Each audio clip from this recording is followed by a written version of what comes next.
সেটআপটার নাম হচ্ছে সেবল viscometer bath. এই ইকুইপমেন্টের নাম হলো সেবল ভিস্কোমিটার বাথ। সেবল viscometer bath. এখানে মূলত যে কাজটা করা হবে, এগুলো লুব্রিকেন্ট যেটা দেখছেন এটা নাম হলো লুব অয়েল অথবা ইঞ্জিন অয়েল বলতে পারি। আমরা ইঞ্জিনে যে অয়েলটা ব্যবহার করি, এই অয়েলটা আমরা এখানে যেটা করবো, এই অয়েলটার একটা ভিসকোসিটি বের করবো। ভিসকোসিটি বের করবো আর এটা এসআই নাম্বারটা বের করবো। এসআই হলো সোসাইটি অফ অটোমোটিভ ইঞ্জিনিয়ার্স। মানে এই এসআই নাম্বারটা হলো এটার একটা পরিচিতি নম্বর। যেমন আমাদের মানুষের নাম থাকে বা বিভিন্ন দ্রব্যের বা বিভিন্ন জিনিসপত্রের একটা কোড থাকে না, এরকম এসআইটা হলে এটা একটা এই তেলটার একটা কোড নাম্বার। যে কোনো ধরনের লুব্রিকেন্টের এসআই দিয়ে এটা হলো তার পরিচিতি নম্বর। এসআই 30, এসআই 20, এসআই 40, এসআই 20, 50 এই ধরনের এগুলো হয়ে থাকে। তো আমাদের মূলত মেন কাজটা হচ্ছে এটা ভিসকোসিটিটা জানা। মানে এই ভিসকোসিটিটা আমরা আসলে কেন জানবো, ভিসকোসিটিটা আমাদের জিনিসটা, ভিসকোসিটি জিনিসটা কি তাহলে থিওরি পড়ে নেবো এখানে। এই ভিসকোসিটি হলো যে একটা লুব্রিকেন্টের বা একটা ফ্লুইডের যে ইন্টারনাল যে রেজিস্ট্যান্স, সেটা মনে করেন যে এই লুব্রিকেন্টটা আছে এর আসলে ইন্টারনালের বাধাটা কী পরিমাণ সেই ইন্টারনাল বাধাটা দিতে পারবে, এটাই হলো ভিসকোসিটি, সান্দ্রতাটা। এখন এই ভিসকোসিটিটা আমাদের কাজে লাগে কেন আমরা জানবো এই ভিসকোসিটি আমাদের আসলে এটা আমাদের লাভ কী বের করে।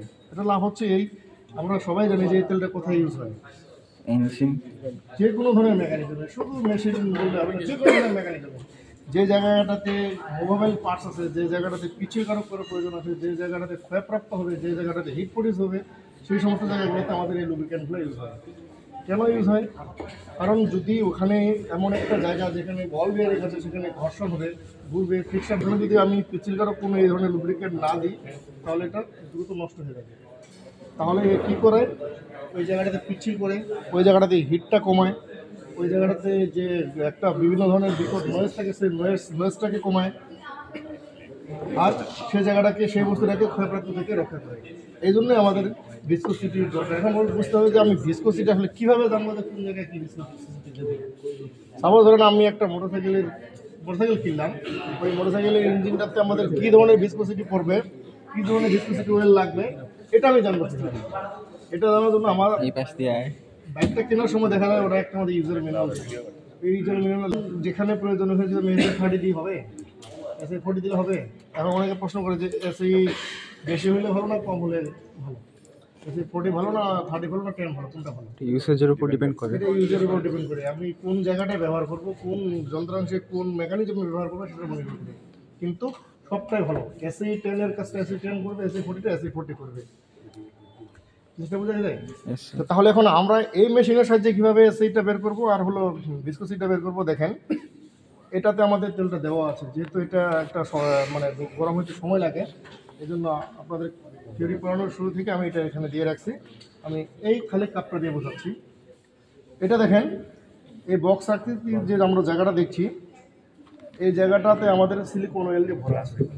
সিলিকন অয়েল, এই বক্সটার ভিতরে সিলিকন অয়েল আছে। এই যে এই ধরনের সিলিকন অয়েল, এটা হলো সিলিকন অয়েল।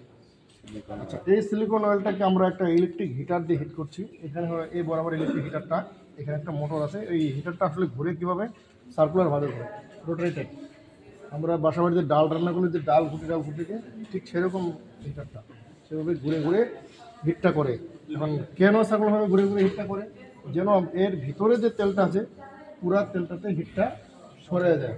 আর এখানে কাজটা করে কীভাবে, এই যে দেখেন এটা হলো আমাদের স্যাম্পল কাপ। এখানে আমরা স্যাম্পলটা দিব, এই ধরনের স্যাম্পলটা এখানে দিয়ে থাকি, এই তেলটা এই জায়গাটাতে। আর দেওয়ার আগে এখানে যে ছিদ্রটা আছে, এটা আমরা বল ভাল্ব দিয়ে আগে বন্ধ করে নিই। এটার নাম হলো বল ভাল্ব। ছিদ্রটা বন্ধ করে দিই ভাবে, হ্যাঁ। এরপর আমরা এখানে তেলটা দিই। তেলটা কতটুকু দিই, এখানে একটা আমাদের ডিপ স্টিক আছে, এই ডিপ স্টিক বরাবর দিই। সাধারণত এখানে আমাদের 100 ml এর মতো তেল ধরে এই পুরাটাতে, এই কাপটাতে। আর কাজটা করে কীভাবে দেখেন, এই বক্সটাতে সিলিকন অয়েলটা আছে। ধরেন এই বক্সটাই এটার মধ্যে সিলিকন অয়েল, আর এর ভিতরে আরেকটা কাপ।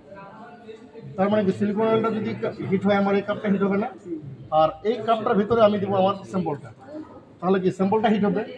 এই স্যাম্পলটা যখন হিট হবে, এটা কি পরিমাণে হিটটা হবে, আমার কতটুকু হিট হবে, হিটটা হবে আমাদের 40 ডিগ্রি সেলসিয়াস অথবা 100 ডিগ্রি সেলসিয়াস। আমরা দুটো ডিগ্রিতে বা দুটো টেম্পারেচারে আমরা ভিসকোসিটি বের করতে পারি। একটা হলো 40, এটা হলো 100 ডিগ্রি সেলসিয়াস।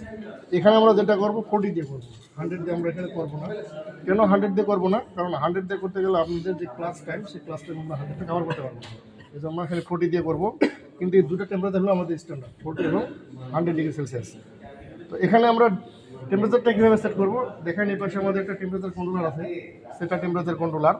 এখানে আমি 40 ইনপুট দিয়েছি, দেখেন এখানে ডিসপ্লেতে 40 অলরেডি ডিজিট আছে 40।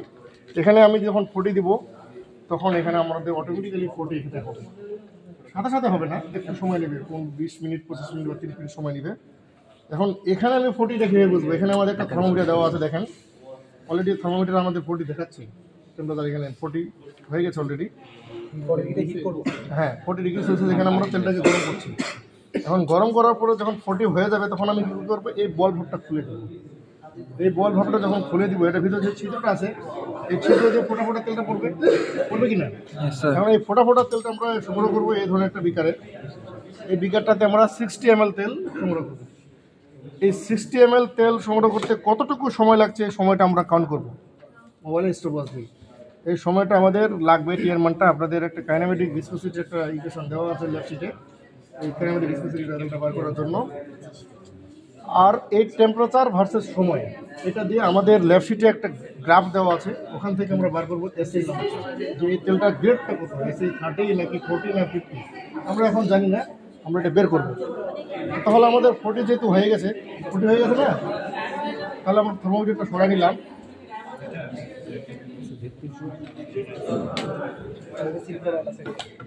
সিলিকনের আছে আমাদের স্যাম্পল অয়েলটা, যেটা দিয়ে আমরা কাজ করবো। আচ্ছা, একজনের মোবাইল একটা স্টপওয়াচ বের করেন।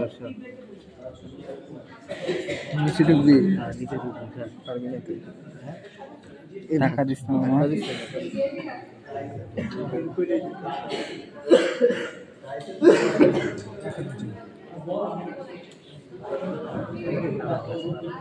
করতে চাইলে করতে পারেন, করেন, সমস্যা নেই, করেন। এক হাতে এটা প্রেস আর এটা দেখে ফেলবে। সে কয় সেকেন্ড লাগবে? আচ্ছা, এখানে ফোটা ফোটা তেল পড়ছে। এখানে ফোটা ফোটা করতে করতে এটা 60 ml পর্যন্ত হবে। 60 ml পর্যন্ত আমরা এখন অপেক্ষা করবো। আচ্ছা, এখানে 60 ml হতে থাকুক। এর মধ্যে আমরা লেফট শিট কারো কাছে একটু দেন, আমরা গ্যাপটা একটু বুঝি।